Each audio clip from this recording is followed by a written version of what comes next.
Well, hello everybody. My name is Jonathan Chan. I'm so glad that you can join me today for our first IMCO of 2022. Happy New Year! So glad that you can join me today for our first IMCO of 2022. Just to give those who may be seeing this for the first time that this may be your first IMCO.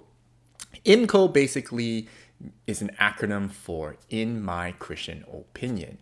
It's for me, Jonathan Chan of Company Disciples, to offer you, the public, my Christian opinion on what topped the news, the local news, or even the news abroad this past week. And what I mean by topping the news is what received the most hits, what received the most Google searches, what was prevalent on the radio, etc., or even, for that matter, what Bill Good was talking about in his 1-minute spiels on News 1130. But regardless, it's basically IMCO means in my Christian opinion on what topped the news this past week. Opinions or reflections, of course. So let's begin. What topped the news this past week? Well, it's COVID. It seems like COVID has been going on for a long time, and that the battle seems to be never ending. There's I was watching Stephen Colbert's Late Show the other day, and he was describing how there are moments of hope, then there's moments of despair, then there's moments of hope, and then there's moments of despair. What did he mean by that? Well, there was COVID initially in 2020. There was despair. Then the vaccines came, and there was a lot of hope. In the summer, cases were down, and things started to look up. Then Delta came, the Delta variant, and then things went into despair again because the Delta the spread was more rapid, and the effects were more harmful. And then it came back up, and because the vaccines seemed to work. The double vaccination, those folks who are double vaccinated like myself, it seemed to provide enough protection against Delta. And unfortunately, it does not provide enough protection for those who are not vaccinated, beyond the point. We've talked a lot about the anti-vaxxers and those who do not want to be vaccinated. That's enough. We'll move on from there. There was a lot of hope because the vaccines created this protection and people were sure of themselves. So economies and started opening up, meaning restaurants started to open up. We had gyms opening up. My daughter was able to play basketball again inside the gym. Sports leagues were starting to get a little bit more free. People started to have some hope, right? And churches started to gather in person again in full capacity. And then, not too long ago, Omicron came. And man, that just took the cake. And we are now what you call in despair again, where now everyone needs, and just now actually, our prime minister recommends everyone to get their booster shot. I got my booster just before Christmas.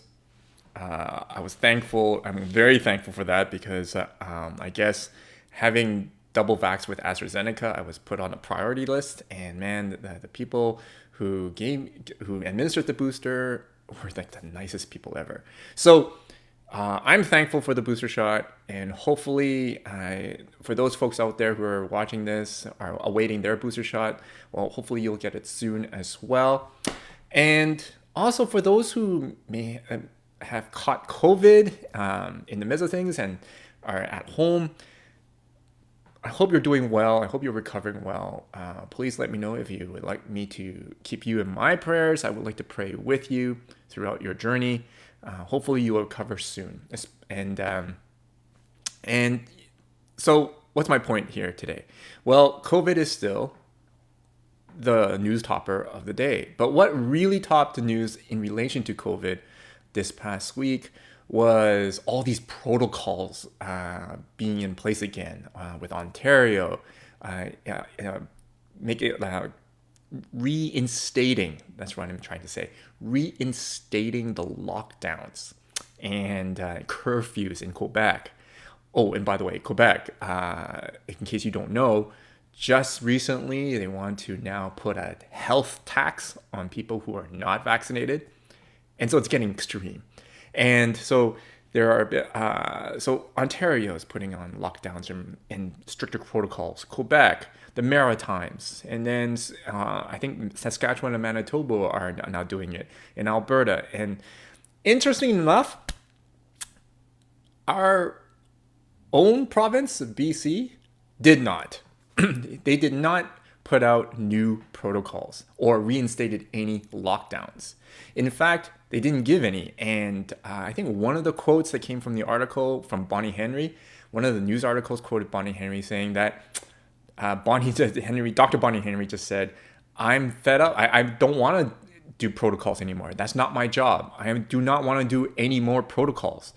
And that really raised a lot of eyebrows. Now, for those of you who may not know what I'm talking about here, I'm going to give you a reference of a news article as one of the examples for you to reference. So she's basically said no to protocols. And a lot of the news reporters and the media, they were just raising their eyebrow going, wait a minute, why are you not giving us any more protocols? Because everybody else is doing it. And so she's being criticized for it. And she's been criticized even more so recently of the lack of clarity, the lack of direction with regards to how long you should stay in isolation, or should you get tested, or where are our rapid tests effective, and where do we get our rapid tests? And if a child under 12 catches COVID and this child only has one vaccine with the only first shot, how long are they supposed to stay? And how long are the parents supposed to stay? And if the parents are double vaxxed, how long are they supposed to stay? 5 or 10 days? There's not enough clarity with regards to that. And so there's this yearning. What topped the news, I felt, was more like this tone, this yearning, this theme of yearning for clarity. The yearning for if this, then what? Or yes or no type of thing, if you know what I mean. The public seems to me desire clarity in terms of absolutes. It's almost like we all need this binary yes and no type of clarity now again. Or I shouldn't say again, right now.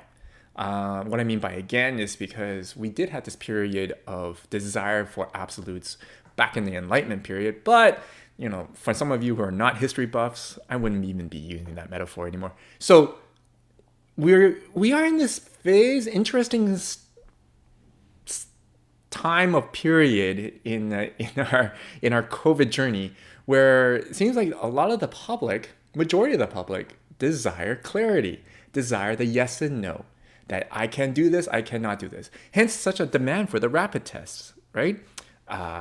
Whether it be a green light or a red light. Now, I've been hearing a lot of that lately, of green light, red light. Can I go out or can I not go out? Or should I stay or should I go?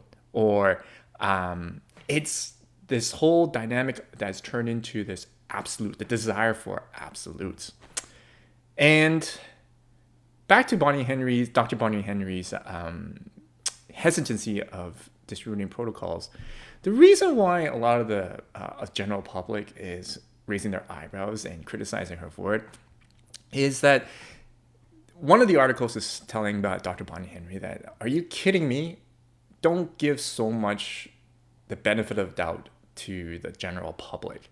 Because now the general public has no clue what's right and wrong and what to do. Because Dr. Bonnie Henry said that we as adults should know better. We should be able to, we have enough guidance, protocols. We know what we need to do. Wash our hands, put on our mask. If we show symptoms, stay away. Don't party and don't have crowded meetings.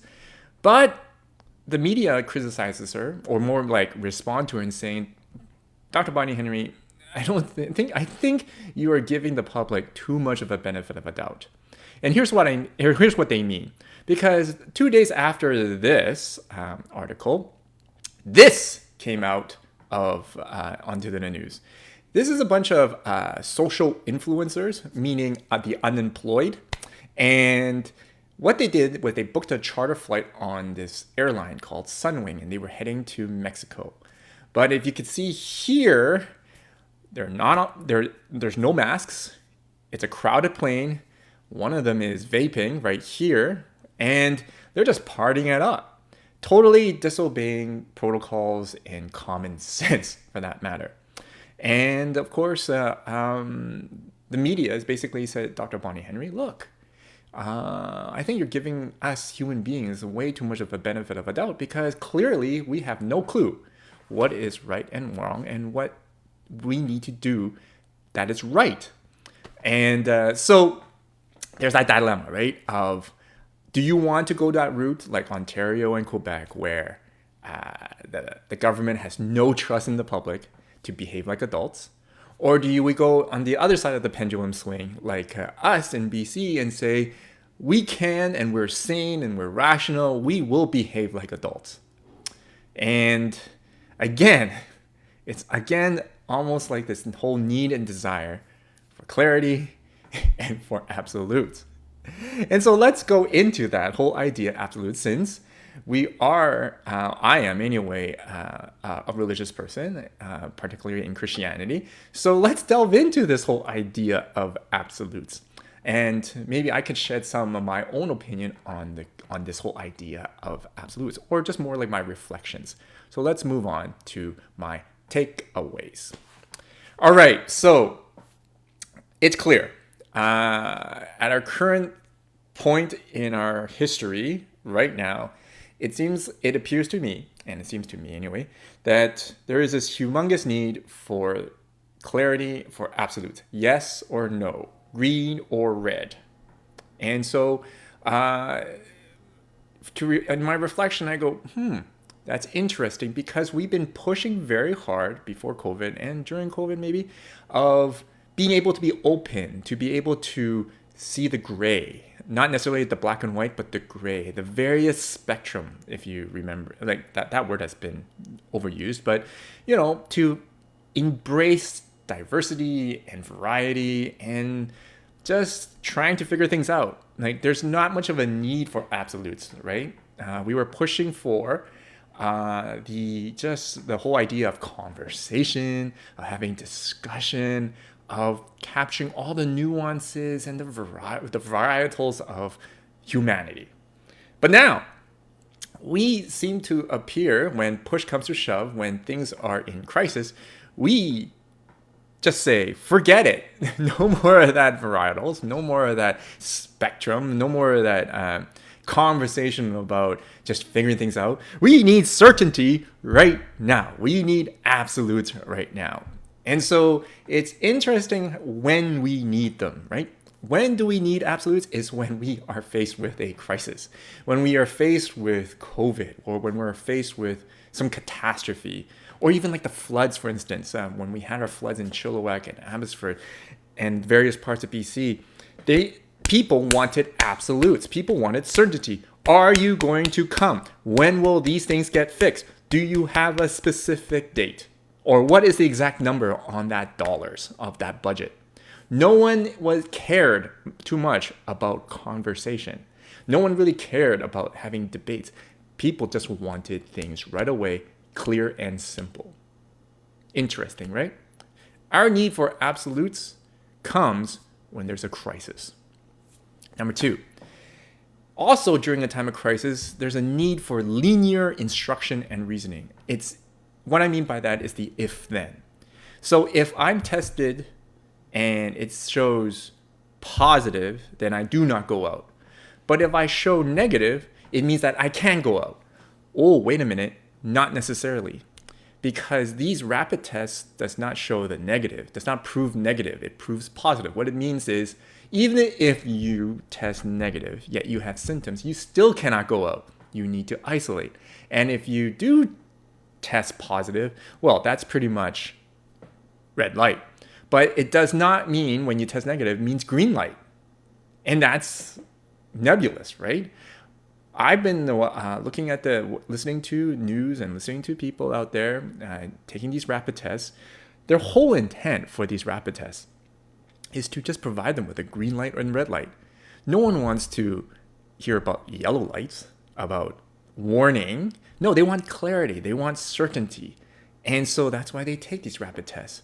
Not because of just for the sake of proving positive. No, they wanted to know whether I can go out or not. So it's interesting that in a time of crisis and in time of catastrophe, we do fall back to the need for linear instructions. If I do this, then this happens. If I do this, then this happens. And linear reasoning. The whole logic of it is linear. No longer of conversation, no longer of debate, no longer of discussing the other aspects and trying to explore different angles. No, screw that, people would say. Just give me the linear logics. And number 3, I've noticed, and I don't know about you, but if we are not given those linear, then we experience anger, anxiety, frustration, depression. When our health experts and our health authorities and our governments tell us to continue to trust and have faith in the science, well, it's kind of hard for us to trust in something that keeps changing its mind, that keeps mutating, that keeps evolving and changing and to have different directions. Case in point, the 5 to 10 to 14 days. Why is it always changing? Why do some people recommend this and the others? Why does the CDC here conflicts with the BC Health Authority here? Why are their messages different? Shouldn't they be the same? So for not being able to provide the absolutes, the linear instructions, you could tell, and I don't know if you've noticed, but the general public is now frustrated, have anxiety, anger, and depression. Case in point, look at us parents. We are right now putting our children back in-person learning. Some say it's good for them mentally, and of course it is, but some say it's dangerous. So what is it? And what should we choose over which way? And so not providing that, it creates anxiety, anger, and frustration, which is interesting, again, because I recall in this study that the reason why, they theorize, and I think it's almost to a point of being factual. There's many studies that have shown that when children do not have clarity and given too many choices, that their anxiety levels increase and they are more prone to have emotional distress, whether it be anger, depression, or anxiety, which is interesting. It's our human nature, the need for absolutes and linear instructions, ever since we were children.